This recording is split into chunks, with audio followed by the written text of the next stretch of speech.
بسم اللہ الرحمن الرحیم۔ اللہ تعالیٰ نے رزق کا وعدہ سب سے کیا ہوا ہے، لیکن بخشش کا وعدہ کسی سے نہیں کیا۔ پھر کیوں لوگ رزق کے لیے پریشان ہیں اور مغفرت کے لیے بے فکر؟ اس بات پر سنجیدگی سے غور کریں اور ہمیشہ اللہ سے مغفرت کی دعا مانگتے رہیں۔ اللہ پاک ہمیں آخرت کی فکر نصیب کرے، آمین۔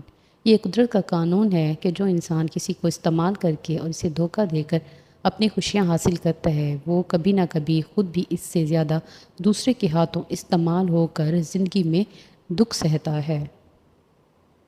اگر تمہیں کوئی صرف اپنی ضرورتوں کے وقت یاد کرتا ہے تو پریشان مت ہو، بلکہ فخر کرنا کہ اسے اندھیروں میں روشنی کی ضرورت ہے اور وہ تم ہو۔ جو آنکھ مائنس دیکھنے کی عادی ہو جائے اسے پلس میں بھی دو مائنس نظر آتے ہیں۔ جو دل دوسروں کی تکلیف دیکھ کر بے چین ہو جائے تو جان لو کہ اس دل میں اللہ رہتا ہے۔ 3 رشتے بے نقاب ہو جاتے ہیں: بڑھاپے میں اولاد، مصیبت میں دوست اور غربت میں بیوی۔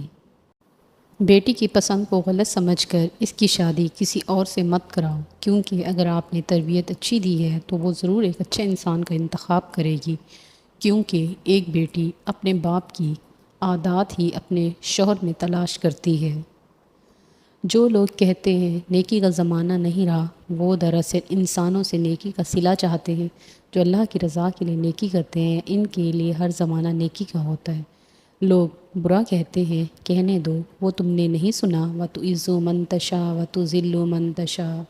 اگر دنیا فتح کرنا چاہتے ہو تو اپنا لہجہ دھیما رکھو، کیونکہ لہجے کا اثر تلوار سے بھی زیادہ ہوتا ہے۔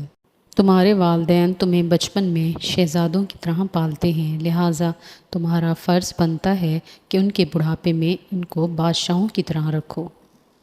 سب کچھ اللہ پہ چھوڑ دو، کیونکہ اللہ کا فیصلہ ہی حق کا فیصلہ ہوتا ہے۔ غیبت عمل کو کھا جاتا ہے، جھوٹ رزق کو کھا جاتا ہے، غصہ عقل کو کھا جاتا ہے، تکبر علم کو کھا جاتا ہے۔